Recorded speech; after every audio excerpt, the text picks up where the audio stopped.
یہ دوستو اب ہم مسجد الفتح اس کی طرف جا رہے ہیں اور یہ رستہ ہمیں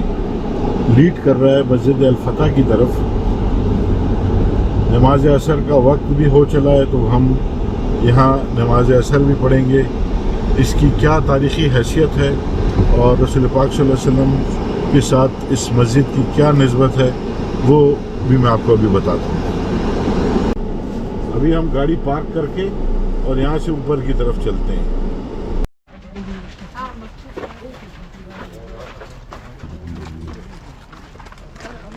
مسجد الفتح کا راستہ ہے، سیڑھیاں انہوں نے بنائی ہوئی ہیں گورنمنٹ نے۔ اس وقت تو ظاہری بات ہے یہ پہاڑ تھا، یہاں پہ اسی نسبت سے کچے راستے تھے، لیکن اب یہ جگہ ماشاءاللہ جو گورنمنٹ نے اس پہ انویسٹ کیا ہے لوگوں کی سہولت کے لیے، تو یہ وہ سیڑھیاں ہیں جو اوپر ہمیں لیڈ کرتی ہیں، اور یہ ہے مسجد الفتح جہاں ابھی ہم جا رہے ہیں۔ یہیں پہ ہم نماز پڑھیں گے، تو یہاں کی جو تاریخی حیثیت ہے وہ بھی میں آپ کو بتاتا ہوں۔ دوستو سیڑھیاں چڑھنے کے بعد مسجد الفتح کے صحن میں ہم پہنچ چکے ہیں، اور آپ کو یہ بتاتا چلوں کہ مدینہ منورہ کی مقدس سرزمین پر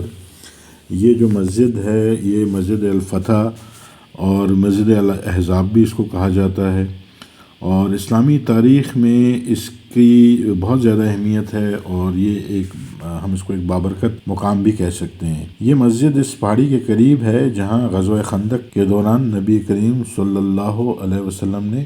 دعا فرمائی تھی۔ دوستو یہ وہی تاریخی موقع تھا جسے غزوہ خندق یا غزوہ احزاب کہا جاتا ہے۔ آپ کو پتہ ہے کہ جب مختلف قبائل انہوں نے آپس میں یکجہتی کی، اتحاد کیا اور مدینہ پر حملہ کرنے کی کوشش کی۔ اچھا، اس نازک وقت میں نبی ہمارے جو ہیں نبی کریم صلی اللہ علیہ وسلم یہاں کئی دن تک اللہ تعالیٰ سے دعا کرتے رہے، اور بالآخر اللہ کی مدد پہنچی اللہ کی طرف سے، اور مسلمانوں کو یہاں پہ فتح نصیب ہوئی۔ اسی نسبت سے اس مسجد کا نام مسجد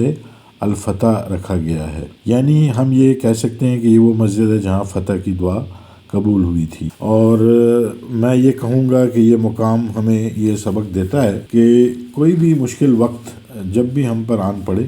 تو اللہ پر ہمیں بھروسہ پورا رکھنا چاہیے، کامل بھروسہ، اور وہ ہمیں دعا کرنی چاہیے۔ دعا جو ہے مسلمان کے لیے ایک ہتھیار بھی ہے، اور دعا ہی سے ہم کسی بھی قسم کی کامیابی کو حاصل کر سکیں۔ یہ مسجد الفتح صرف عبادت گاہ نہیں ہے، بلکہ یہ ایمان کو تازہ کرنے کا ایک ذریعہ بھی ہے۔ یہاں جتنے بھی لوگ زائرین آتے ہیں وہ یہاں سے صبر، استقامت اور ایک یقین کو محسوس کرتے ہیں، جو صحابہ کرام رسول پاک صلی اللہ علیہ وسلم کے ساتھ کسی بھی مشکل وقت میں ان کو جب بھی کوئی مشکل وقت آتی تھی، کوئی مشکل وقت درپیش ہوتا تھا، تو وہ اس وقت یہاں پہ دعا کیا کرتے تھے۔ اچھا، یہ مسجد ہے بہت سادہ سی، اگر آپ اس کی تعمیرات کا بھی اندازہ لگائیں دیکھیں تو یہ اس طرح کی تو نہیں ہے، ظاہری بات ہے کہ اس کو کئی دفعہ رینوویٹ کیا گیا ہے، لیکن جیسے بھی اس کو رینوویٹ کیا گیا اس کو اسی حال میں رکھا گیا ہے، کوشش یہی کی گئی ہے، اور یہی سادگی اس کو بہت پروکار بناتی ہے۔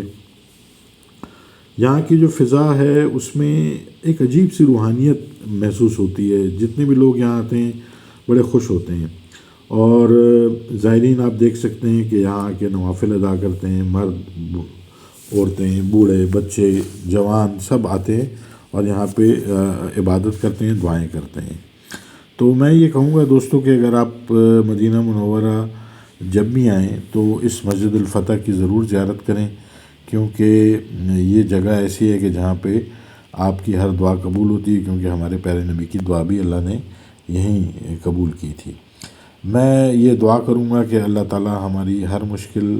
میں ہمیں صبر اور دعا کی توفیق عطا فرمائے، اور ہم سب لوگ جو ہیں وہ صبر اور دعا سے کام لیتے رہیں جب بھی کوئی مصیبت ہمیں پیش آئے۔ دوستو یہ جو ڈرنک یہاں پر آپ کو نظر آ رہی ہے، یہ ڈرنک بیچنے والا اس کو 10 ریالز میں بیچ رہا ہے، اور اس کے بارے میں مجھے کسی نے بتایا تھا کہ یہ یہاں کی حلال شراب ہے، اور اس کو ہم پی سکتے ہیں، اس میں کوئی الکوہول وغیرہ کوئی چیز نہیں ہوتی، اور اگر اس کو بلکہ آپ 1-2-3 دن چھوڑ دیں گے تو اس کے اندر وہ اثرات البتہ آ سکتے ہیں۔ تو یہ دیکھیے، یہ ماشاءاللہ یہ ایک اور انفارمیٹیو چیز ہے جو مجھے پتہ چلی تھی، میں نے کہا میں آپ کے ساتھ یہ میں شیئر کرتا ہوں۔ دوستو یہ جو روڈ آپ دیکھ رہے ہیں اس وقت، تو یہ بیسیکلی وہ جنگ خندق جو تھی، یہاں پہ تقریباً 6 کلومیٹر کی خندق کھودی گئی تھی، اب یہاں پہ روڈ بن گئی ہے، پہلے یہاں پہ خندق تھی، اور اس کے اوپر ہی یہاں پر جو میں نے ابھی آپ کو دکھایا تھا، یہ وہ ساری مسجد الفتح ہے، اور اس مسجد الفتح کے نیچے حضرت سلمان فارسی کی مسجد ہے، اور انہوں نے بیسیکلی مشورہ دیا تھا کہ خندق کھودی جائے۔